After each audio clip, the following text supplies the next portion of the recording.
আজকে আমি একটা ভীষণই গুরুত্বপূর্ণ টপিক নিয়ে চলে এসেছি। সাধারণত আমি চাকরির বিষয়ে কোনো আপডেট আমার চ্যানেলে দিই না। আমি আমি বিভিন্ন বিষয়ের উপর সাজেশন নোটস তৈরি করে থাকি। কিন্তু আমার স্টুডেন্টদের কথা ভেবে আমি আজকে একটা ইম্পর্টেন্ট নোটিশ নিয়ে চলে এলাম। এটা হচ্ছে 2026 সালের পশ্চিমবঙ্গ গ্রাম পঞ্চায়েতের নিয়োগের বিভিন্ন পদের আ সম্ভাবনা রয়েছে। সেই সব বিষয় নিয়েই আমি আজকে আপনাদের সঙ্গে আলোচনা করব। এখনো সব অফিসিয়ালি নোটিফিকেশন প্রকাশ হয়নি। তবে বিভিন্ন রিপোর্ট ও আপডেট অনুযায়ী সম্ভাব্য তথ্য আমি নিচে দিলাম। মানে কী পদে আবেদন করতে পারবেন আপনারা, কী বয়স লাগবে, শিক্ষাগত যোগ্যতা কী লাগবে, স্যালারি কেমন হবে, দেন পরীক্ষার নিয়োগ প্রসেস কী আছে, তারপর আরও হচ্ছে পরীক্ষায় কী বিষয়ের উপর পরীক্ষা দিয়ে দিতে হবে। তো এই সমস্ত টপিক নিয়ে আজকের এই ভিডিওটি। আজকের ভিডিওটি আমি কোনো সাজেশন বা নোটস নিয়ে করছি না। 2026 সালে গ্রাম পঞ্চায়েতের নিয়োগ সম্পর্কে আমি আজকে আমি কথা বলবো। তো শুরু করা যাক ভিডিওটি। যারা আমার চ্যানেলে নতুন আছো তারা অবশ্যই আমার চ্যানেলটিকে সাবস্ক্রাইব করে দেবে। আর কে কোন জেলা থেকে ভিডিওটি দেখছো অবশ্যই কমেন্টে লিখবে।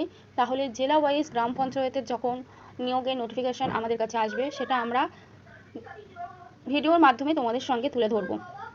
2026 সালে গ্রাম পঞ্চায়েতের বিভিন্ন পদের বড় নিয়োগের সম্ভাবনা রয়েছে। এখনও অফিসিয়ালি নোটিফিকেশন প্রকাশ হয়নি, তবে বিভিন্ন রিপোর্ট ও সিলেবাস অনুযায়ী সম্ভাব্য তথ্যগুলি আমি নিচে দিলাম। এখন দেখে নেওয়া যাক কী পদ আছে। ফার্স্ট আছে গ্রাম পঞ্চায়েতের কর্মী নিয়োগ, এক্সিকিউটিভ অ্যাসিস্ট্যান্ট ইএ, তারপর আছে নির্মাণ সহায়ক, তারপর আছে গ্রাম পঞ্চায়েতের সহায়ক, তারপর আছে সেক্রেটারি, তারপর আছে ডাটা এন্ট্রি অপারেটর, তারপরে আছে group C group D post. এবার আমি আলোচনা করব এই সমস্ত পদে শিক্ষাগত যোগ্যতা কী লাগছে। দেখে নেওয়া যাক শিক্ষাগত যোগ্যতা কী লাগছে। গ্রুপ ডি সহায়ককে তোমার লাগছে অষ্টম শ্রেণী পাস ও মাধ্যমিক পাস হতে হবে। গ্রাম পঞ্চায়েতের কর্মী নিয়োগে তোমার শিক্ষাগত যোগ্যতা লাগছে উচ্চ মাধ্যমিক পাস। ডিও হতে তোমার যোগ্যতা লাগছে উচ্চ মাধ্যমিক ও কম্পিউটার। এক্সিকিউটিভ অ্যাসিস্ট্যান্ট হতে লাগছে তোমার বা সেক্রেটারি হতে লাগছে তোমার গ্র্যাজুয়েশন কমপ্লিট হতে হবে, প্লাস কম্পিউটার জ্ঞান তোমাদের থাকতে হবে। অনেক পদের জন্য কম্পিউটার জ্ঞান বা সার্টিফিকেট লাগতে পারে। এখানে বয়স সীমা সাধারণত 18 থেকে 40 বছর রাখা হয়েছে। এসটি, এসি, ওবিসি প্রার্থীরা সরকারি নিয়ম অনুযায়ী বয়সের ছাড় পাবেন। এবার আমরা দেখে নেব পরীক্ষায় কী বিষয় আসবে। লিখিত পরীক্ষায় সাধারণত এই বিষয়গুলি থাকে: বাংলা, ইংরেজি, অঙ্ক, সাধারণ জ্ঞান, গ্রাম উন্নয়ন ও পঞ্চায়েতের বিভিন্ন বিষয়ক প্রশ্ন।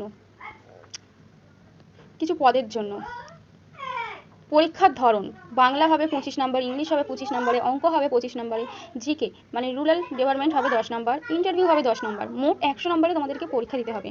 অঙ্কে যে বিষয়গুলি তোমরা ভালোভাবে পড়বে সেটা হলো শতকরা, লাভ, ক্ষতি, অনুপাত, সময়, কাজ, গতি, দূরত্ব, সুদ, এইচএস, এইচসিএফ অ্যান্ড এলসিএম, গড়, এগুলি ভালোভাবে পড়তে হবে। জিকেতে তোমার যেগুলি পড়তে হবে সেগুলো হলো ইতিহাস, ভূগোল, সংবিধান, ভারতীয় ব্যবস্থা, পশ্চিমবঙ্গ জিকে, কারেন্ট অ্যাফেয়ার্স, সরকারি প্রকল্প, গ্রামীণ উন্নয়ন।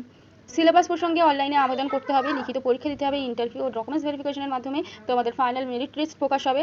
সম্ভাব্য স্যালারি মানে তোমরা যে চাকরিটা করবে সেই চাকরির জন্য তোমরা কী স্যালারি পাবে সেটাই আজকে আমি এখন তোমাদের সঙ্গে তুলে ধরবো।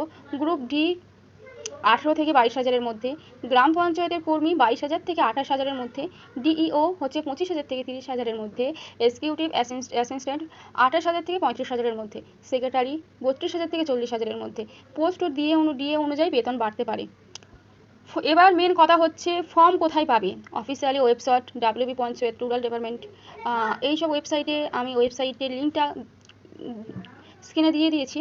তো এই সব ওয়েবসাইটে তোমরা ফর্ম নোটিফিকেশনের আপডেট পেয়ে যাবে। আর আমার চ্যানেলেও দেওয়া হবে। যারা আমার চ্যানেলে নতুন আছো তারা অবশ্যই চ্যানেলটিকে সাবস্ক্রাইব করে রেখো। আর কোন জেলা থেকে তোমরা আমার ভিডিওটি দেখছো এটা অবশ্যই নিচে লিখে দিও। তাহলে আমি জেলা ওয়াইজ কোনো সরকারি চাকরির আপডেট পেলে আমি অবশ্যই ভিডিওর মাধ্যমে তুলে ধরবো। গুরুত্বপূর্ণ কথা হচ্ছে এখনও পুরো অফিসিয়ালি নোটিফিকেশন বের হয়নি, তবে 65,000 শূন্যপদের সম্ভাবনার কথা বিশেষ রিপোর্টে বলা হয়েছে। অফিসিয়ালি বিজ্ঞপ্তি বের হলে পদ সংখ্যা, স্যালারি ও সিলেবাস পুরো নিশ্চিত হবে। আর এই সম্বন্ধে পুরোপুরি নিশ্চয়তা আমি আমার ভিডিওতে তোমাদের জন্য তুলে ধরবো।